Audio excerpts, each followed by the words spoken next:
Thank you very much, Wayne. Appreciate that. But time for questions. So hands. Have we got a microphone floating about, a mobile? Alison's going to look after the microphone, and a question here with Brian first. I've got to do the whole... Yeah, thanks. Good talk, Wayne. I think in the pig industry we were doing work with IGF-1 and the pig industry dropped it because it took appetite out, didn't it? I think was the thing, which is just a comment really, not a question. Yeah. So in all of these, all of what I've said is assuming you're already focused on productivity traits that you can measure. So we're definitely not advocating single trait selection or, only selecting on IGF-1 or something like that. So yeah, fair call, Brian, absolutely. Johnny? Yeah, Wayne, I've got a couple, but if someone else got a question after my first couple, they can go on. One of the issues about just increased consumption of feed is actually the carbon story, because all of literature to date that I've seen says that extra kilo of grass consumed is a higher carbon emission from an animal. So if you have animals which are consuming a lot more grass because you think they should be fatter to go through the seasonal changes, it may, however, be having a substantial negative impact on the carbon emissions. So trying to get zero carbon by 2030 is probably not going to go hand in hand with that. Yeah, can I answer that one before you ask another one? I've got a short-term memory issue. Especially when I'm in front of a group of people. So two things on that one. One is when you start carbon accounting, it's going to be questions about are we going to be charged per cow, or as an industry what you really want to be doing is not only mitigating but minimising improving emissions intensity. So minimising emissions per kilogram of high quality product, which then becomes almost per dollar of product produced rather than per kilogram. So if you think about adding value. So in that, all of what I've said doesn't negate that. Having a system that is as efficient as possible is the right thing to do.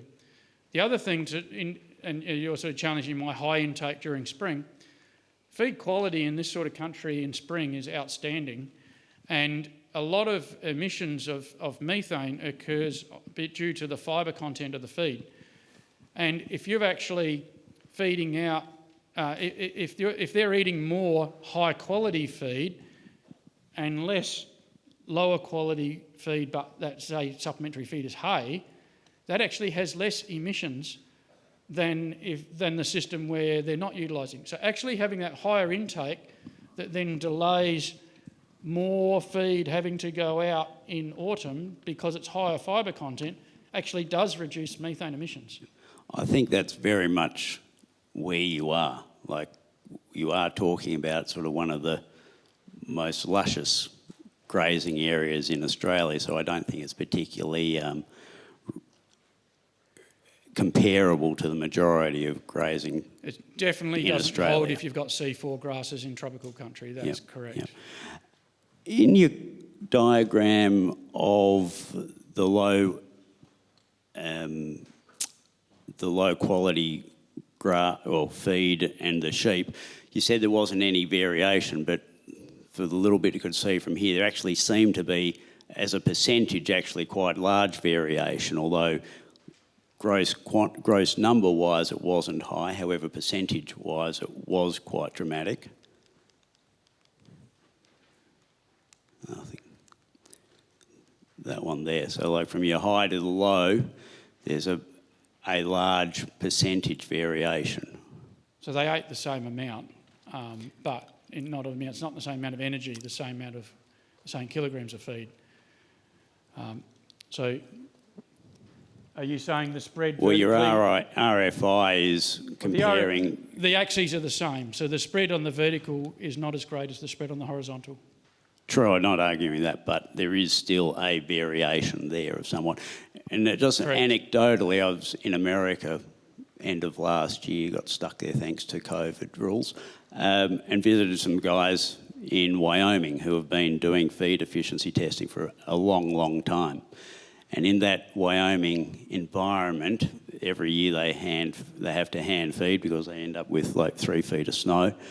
And his anecdotal explanation as to why he really believes they're succeeding in having big benefits by going down the feed efficiency route is they start their hand feeding at least a month later than any of their neighbours.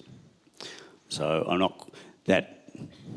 don't know how that ends up aligning with this data that you're showing, but they're certainly in that situation where there are a couple of thousand head of cattle, but the impact for them is dramatic in body score, their cattle maintaining body score as things get tough before they have to start supplementary feeding. Yeah, that matches. In my view, that matches with high intake when it's available. Put down the reserve and live off the reserve for a bit.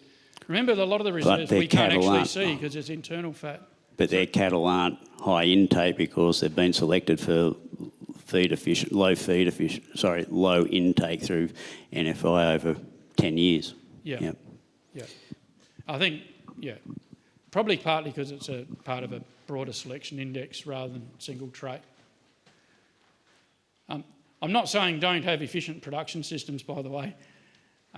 The question is trying to understand feed efficiency as a trait and how we should think about that and what investment we should measure, what investment should we place on measurement of that. I'll be disappointed if Andrew doesn't ask me a question. That's you in the corner, Andrew. Any other questions? Well, I can just one other point. As the stud breeders in this room, it's the responsibility always has been of stud breeders to pursue particular traits, potentially concentrating more on a single focus to achieve this quantum steps that we've had. Like in marbling, you've seen that in the last 20 years, a dramatic change in Angus marbling, and that's been because a handful of people have really focused on that. Feed efficiency testing is never going to be something that the commercial producers would look at, but as individual stud producers, our goal is to try and find those outliers, those animals which actually have your positive fats, have consumed a lot less food to get to that point, etc. So I think there can be a very different discussion between getting to a goal of to an animal which has much less feed intake, but still maintaining everything else as per the higher intake animals. I think that's right, Johnny. I mean, if I was asked the question, do I believe the absolute top tier of the industry should be measuring feed intake? The answer is absolutely yes. What I'm talking about is making sure that the other traits in the system that are easier to manage, easier to measure, make sure you've got a handle on those first. And something like cow body condition during tough times is something that a lot of people can measure in a lot of studs. And as Lucinda said, there's stacks of people not even weighing the cows. So we've got a fair way to go. But for top tier to be investing in feed intake, for people to invest in feed intake devices thinking that will actually solve all their problems over poor recording across lots of other traits, that's dumb. But for top tier to be investing in it, given it's such an important part of the breeding objective, absolutely fine. Is it worth commenting on what the research station's doing on feed efficiency?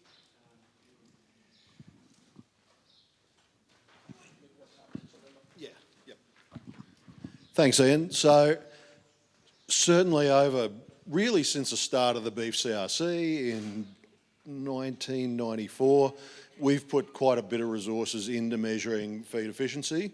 That was initially in Angus, Hereford Shorthorn, Murray Grey, Brahman, steers, and that's progressed through more focus on tropicals. We've now gone back to greater focus on temperates with the Angus bin, Wagyu bin equivalent, taking up most of the space in there.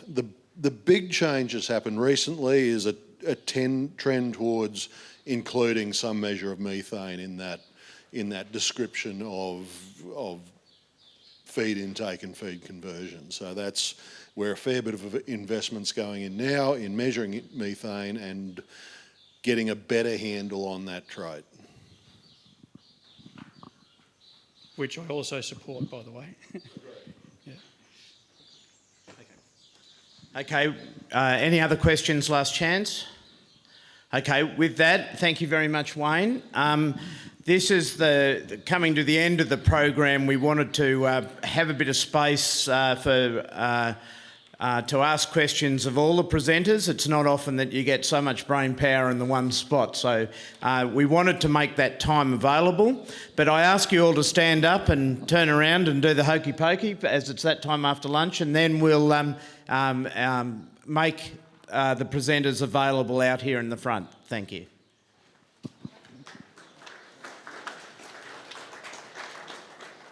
We are soon to wind up, but we just wanted that opportunity for anyone who has any burning questions. I think a wonderful thing about today has been how all the topics have meshed and all have a connection. And I think that after hearing all the topics that have been presented, I think there may be some burning questions.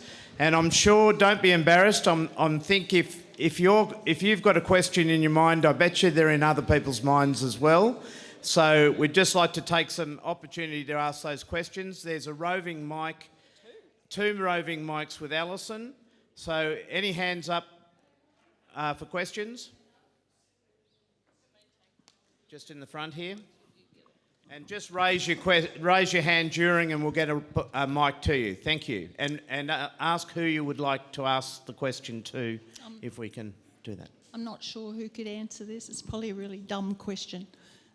Is there any correlation between the high levels of IMF in bulls to the decrease in testosterone production?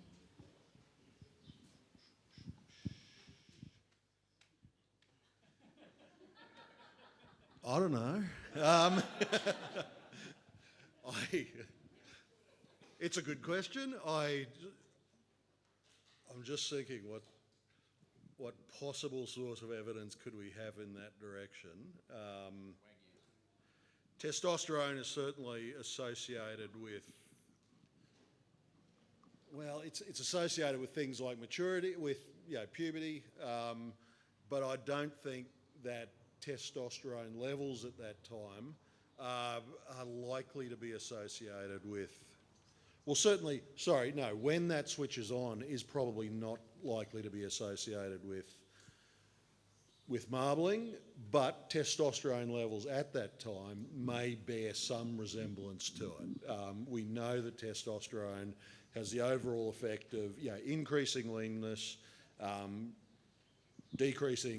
relatively decreasing fatness, so there could certainly be an impact of testosterone on marbling. I will hand over to anyone else who feels like they want to have a crack at that.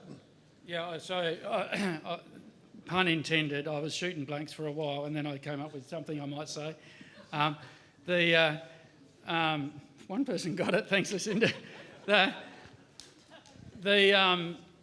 If you think around the time of puberty, the animals that are earlier maturing are likely to be laying down fat, and so they'll be the ones that are higher marbling, and they will actually have higher testosterone if they've reached puberty earlier.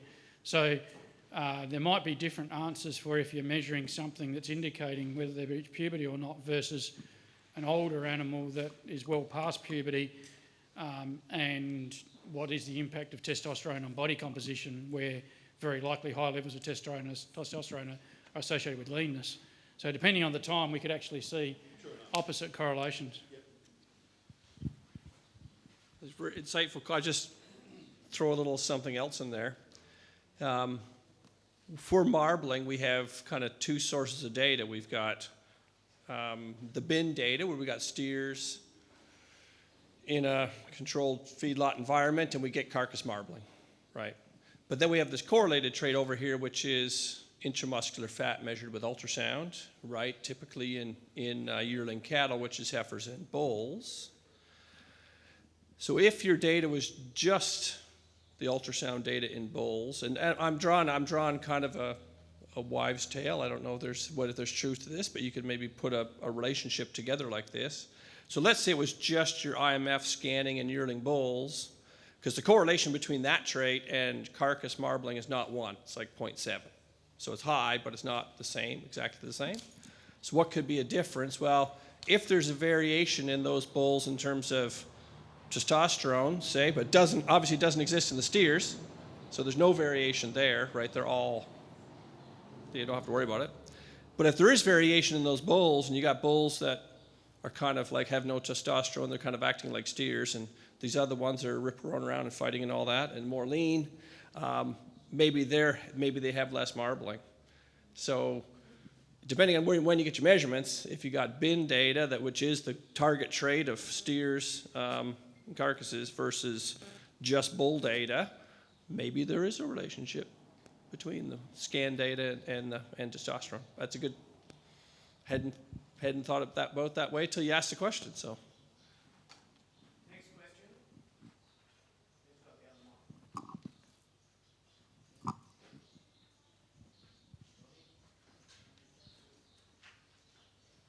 Thank you. In regard to the EBV with the cow condition scoring, I think you mentioned it's probably a 5-year plus program. When would that program have to completely finish before that EBV would be available, or would there be something come out earlier than that?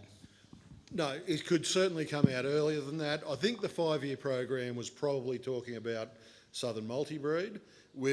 And I think traits that are purely going to come from that project, which will be more around this head-to-head running animals, this multi-breed genetic evaluation, is going to take some time.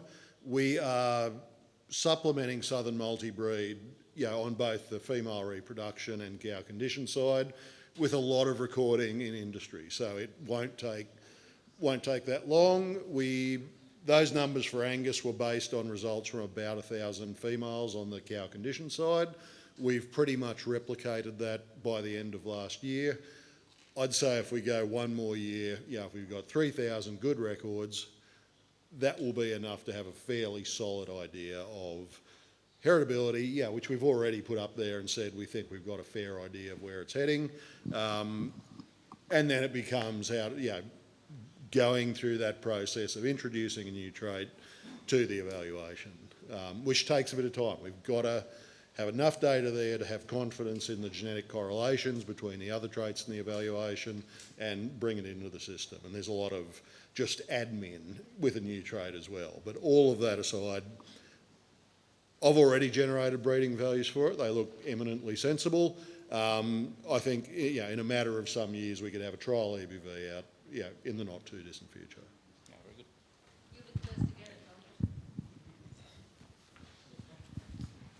Hands up, any other questions? I just had one. Steve Miller, I believe in a bit of an earlier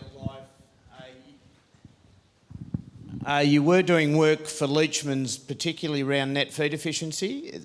Is that right? Were you looking after that database? And what we heard today, they did a lot of net feed efficiency recording. I think I'm right. And what were their lessons at the end? What do you think they came out with regards to net feed efficiency, and are they pursuing it still? Yeah, I don't want to speak too much for it to be real current because I haven't been involved for a few years. I think one of the lessons actually in the early days was they tried to build their own equipment. And one of the lessons was don't try and build your own equipment. I think is where they landed on that. And his point was you had a lot of staff that work in this feedlot that drive feed trucks and skid steers and things, and they always seem to be able to run over a wire or smash something or break something. So that was an early lesson. Don't try and build your own equipment. because there's and then they basically went along to, they worked alongside Colorado State University, who had a GrowSafe installation. That's where the bulls went, and so that's where that went. But how we fit it in the index, I guess, is very similar to how it's fit in Breed Object Index.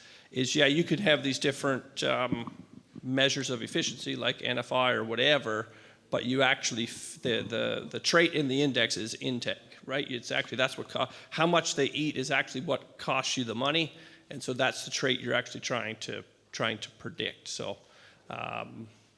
But again, as far as I understand, they're still working with Colorado State and doing the residual feed intake testing, and that's intake testing, I guess you'd say. But that's a big part of their index. Yeah. They are still operating GrowSafe. I saw them in October, so they actually have their own system. So that comment was that comment is that they're now got the GrowSafe equipment, is what you're saying, or Vitelli equipment. Yep. Lucinda?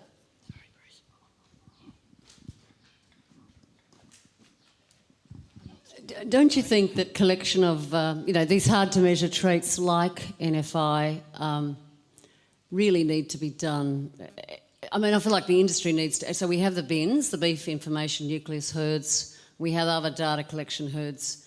I mean, for us to, can you imagine testing 900 young bulls here or whatever each year? I mean, I don't see how that's actually feasible. But everything's genomically tested. So if somebody produces the proofing data and we get some algorithms, there'll be plenty of data to generate those. Do you think that's the best way forward? I'm not going to directly answer that, but because it comes down to your individual business decision, so I can't completely directly answer. But the real question that you need to address is if you're selecting on an index, which of course we're promoting that you do, because single trait selection for profit is what you should be doing. The real question is your intake is in there. Intake's correlated to all the other traits, so you already have a pretty good idea of what intake is because of the correlation with all the other traits.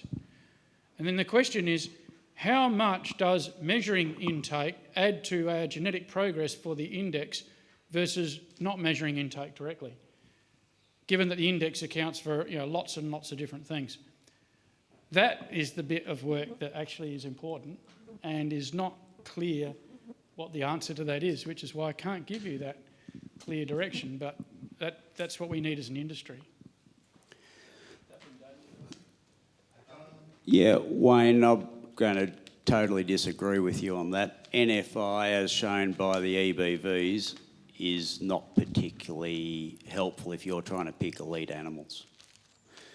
We've done more testing of Angus in the country than anyone apart from the Angus Australia through the sire benchmarking, and I would not be choosing my sires off what I found just looking at the EBVs for feed intake or net feed efficiency. I feel like we're talking across purposes, Johnny, because I don't reckon that's what I was saying. But what I was saying was in the index where intake is in the breeding objective, so what Steve described, you have a whole lot of traits you're trying to improve. They're in the breeding objective. You have a whole lot of traits you actually measure. They're your selection criteria. Feed intake is in the breeding objective, and actually something that Steve, if Brad had given his talk, I think he would have made a bigger thing of the way that one of the differences between version 6 and version 4 is that it allows for costing of feed intake at different times of the year differently. And so the feed cost that's focused on is actually when, in the period of the year when feed is more expensive. So you can actually vary how long is that and how much the feed cost is that. So it accounts for the fact that at times in the year feed is very cheap. That's one of the real big paradigm shifts, which is excellent. Anyway, you've got this swag of objective traits. You have this swag of things that you can measure. You're already measuring stacks of things, and I'm saying cow body condition score during tough times needs to be one of those. And then in addition to that, what is the value of actually measuring feed intake in a test to be able to gain accuracy for that breeding objective? Now, for some people in the industry to do it, it's of value. The question is, as an industry, how much investment should be made in actually doing that relative to how much gain would be made? That's actually not clear.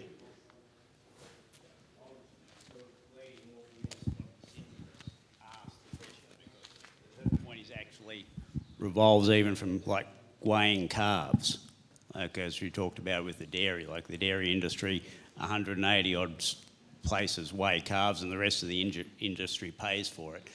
In these attributes which are hard to measure, and our carcass attributes are probably the worst in the industry because we get very little feedback and that's the thing that we're selling.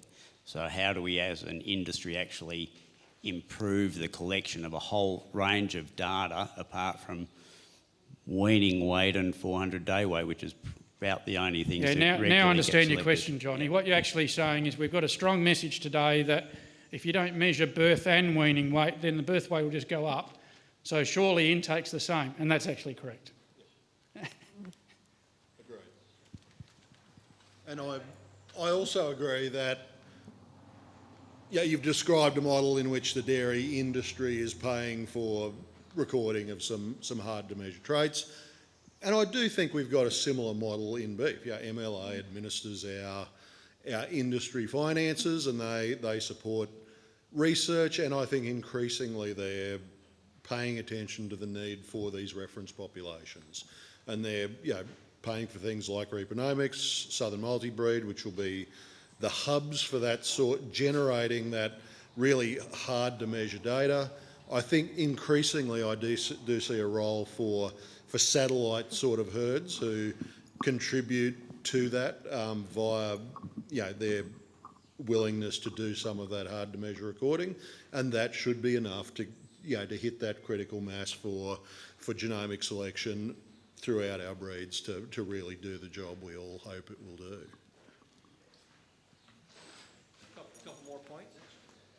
Just on the dairy thing, I was thinking later. I think it's somewhat maybe interesting, but back when we were just starting to measure feed intake and things, but I remember a dairy breeding company from Holland had come and they'd been measuring feed intake in their breeding program in dairy cattle for quite a while, and they had it in their objective, but they actually had a big positive weight on intake.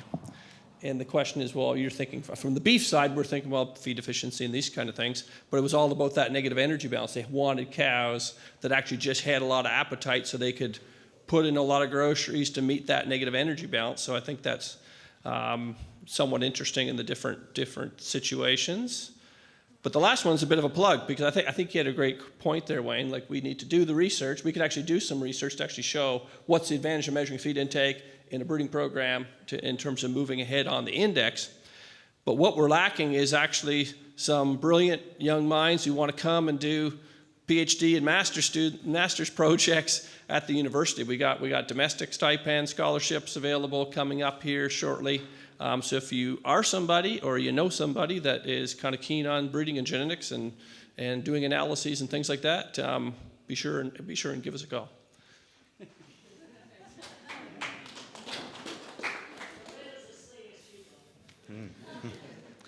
Okay, I think with that, and I can't see any other hands up, I just want to thank the speakers very much. I think Lucinda's going to get up and just do a quick wrap-up, but I just wanted to say thank you for all of those who, the speakers firstly, but also all of you who have participated in this couple of days. Thank you. Yeah, definitely, Lockie. Thank you, and I'll be really quick.